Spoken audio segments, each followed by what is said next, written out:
ابن عباس رضی اللہ عنہ فرماتے ہیں کہ جنات آسمان کی طرف چڑھتے تھے اور وحی کے کلمات سنتے تھے، پھر ان میں 9 حصے اضافہ کر کے زمین پر پھیلا دیا کرتے تھے۔ رسول اللہ محمد صلی اللہ علیہ وسلم کی بعثت کے بعد جنات کو اس عمل سے روک دیا گیا۔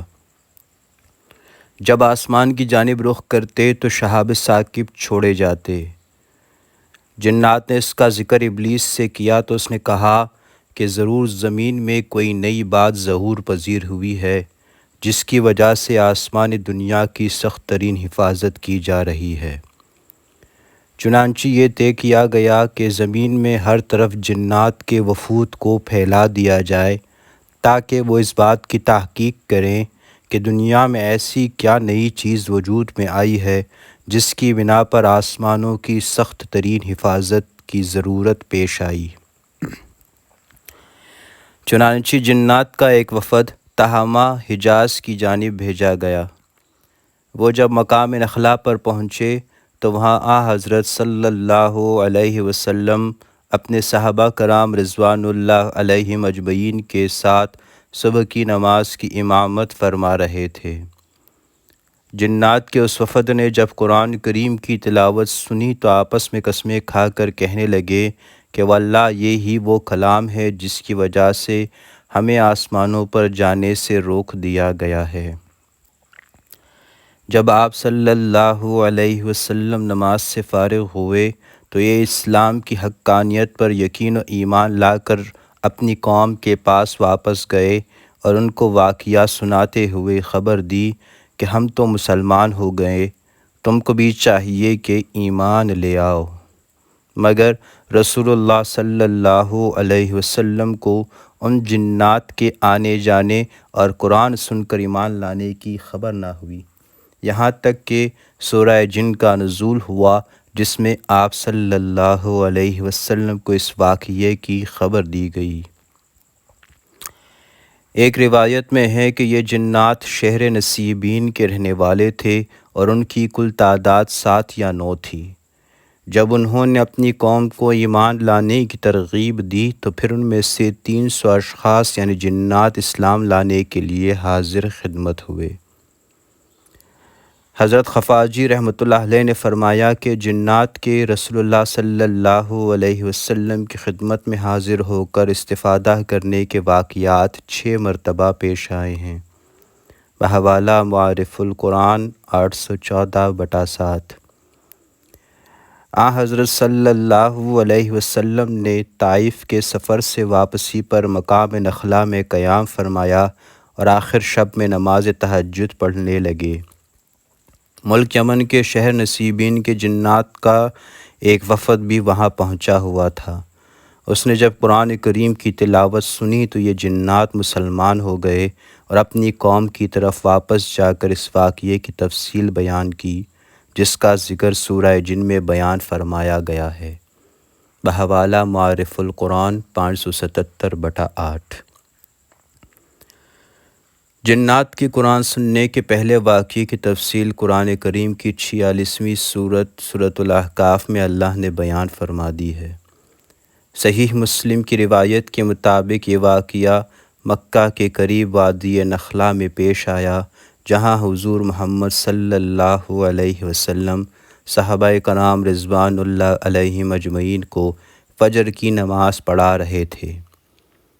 سورہ احقاف کی آیات پر غور کرنے سے معلوم ہوتا ہے کہ یہ جنات پہلے سے سیدنا موسیٰ اور سابق کتب آسمانی پر ایمان رکھتے تھے۔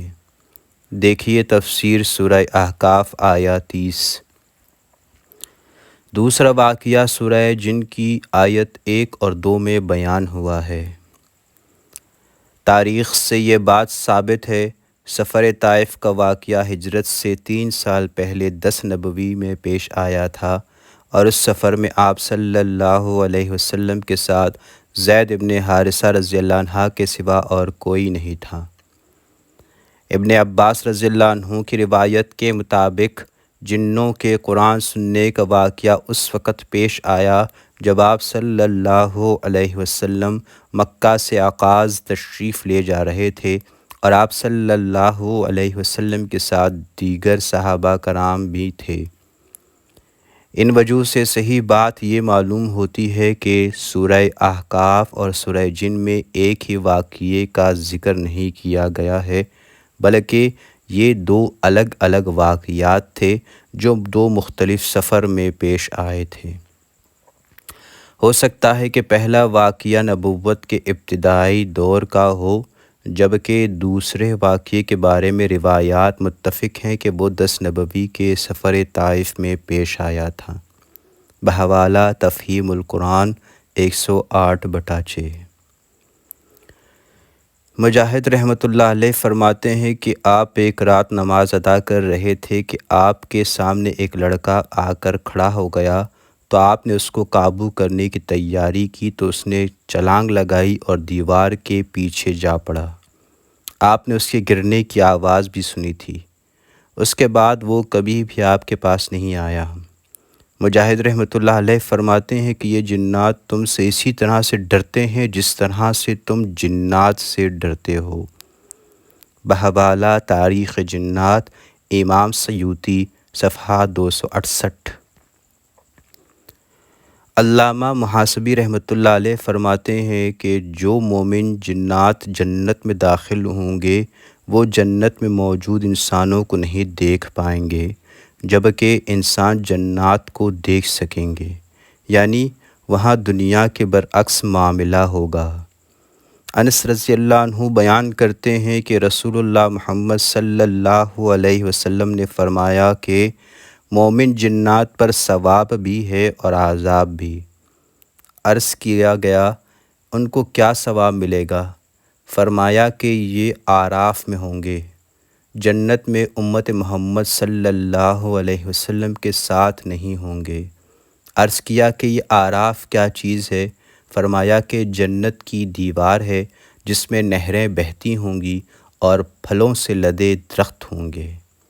بحوالہ بہقی حدیث 117۔ علی مرتضیٰ رضی اللہ عنہ سے مروی ہے کہ نبی کریم صلی اللہ علیہ وسلم نے فرمایا کہ تم لوگ اپنے گھروں میں قرآن کریم کی تلاوت کیا کرو۔ جن گھروں میں قرآن کی تلاوت ہوتی ہے وہ گھر والوں کے لیے باعث خیر و برکت بن جاتا ہے، اور اس گھر میں مومن جنات رہائش اختیار کر لیتے ہیں۔ لیکن جس گھر میں تلاوت نہیں ہوتی وہ گھر والوں کے لیے وحشت بن جاتا ہے، خیر و برکت کم رہ جاتی ہے اور کافر جنات گھر میں بسیرا کر لیتے ہیں۔ بحوالہ کنز الاعمال حدیث 41/525۔ قرآن کریم میں اللہ تعالیٰ فرماتا ہے کہ اے جنات و انسان کی جماعت، کیا تمہارے پاس تم میں سے ہی پیغمبر نہیں آئے تھے جو تم سے اللہ کے احکام بیان کرتے اور تم کو اس آج کے دن کی خبر دیتے۔ ترجمہ سورہ انعام آیہ 130۔ رسالت و نبوت کے معاملے میں جنات انسانوں کے ہی تابع ہیں، ورنہ جنات میں الگ سے نبی نہیں آئے۔ البتہ رسولوں کا پیغام پہنچانے والے اور منذرین جنات میں ہوتے رہے ہیں، جو اپنی قوم کے جنوں کو اللہ کی طرف دعوت دیتے رہے ہیں اور اب بھی دیتے ہیں۔ لیکن ایک خیال یہ بھی ہے کہ چونکہ جنات کا وجود انسان کی پیدائش سے پہلے کا ہے تو ان کی ہدایت کے لیے انہی میں سے کوئی نبی آیا ہو۔ پھر سیدنا آدم کے آنے کے بعد ہو سکتا ہے کہ جنات انسانی نبیوں کے تابع رہے ہوں۔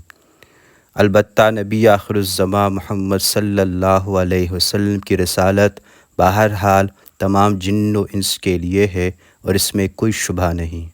بحوالہ تفسیر مولانا یوسف صفحہ 390۔ ارشاد ربانی سورہ بنی اسرائیل آیہ 88 کا ترجمہ ہے کہ اگر تمام انسان اور کل جنات آپس میں مل کر اس قرآن کی مثل لانا چاہیں تو ان سب سے اس کے مثل لانا ناممکن ہے، کہ وہ آپس میں ایک دوسرے کے مددگار بھی بن جائیں۔ شان نزول مشرکین نے کہا تھا کہ وہ چاہیں تو اس قرآن کی مثل بنا لیں، اس پر یہ آیت کریمہ نازل ہوئی اور اللہ تبارک و تعالیٰ نے ان کی تکذیب کی کہ خالق کے کلام کے مثل مخلوق کا کلام ہو ہی نہیں سکتا۔ اگر جنات و انسان باہم مل کر بھی کوشش کریں جب بھی ممکن نہیں کہ اس کلام کی مثل لا سکیں، چنانچہ ایسا ہی ہوا۔ تمام کفار عاجز ہوئے اور انہیں رسوائی اٹھانی پڑی اور وہ ایک سطر بھی بنا کر پیش نہ کر سکے۔ بحوالہ کنز الایمان صفحہ 418۔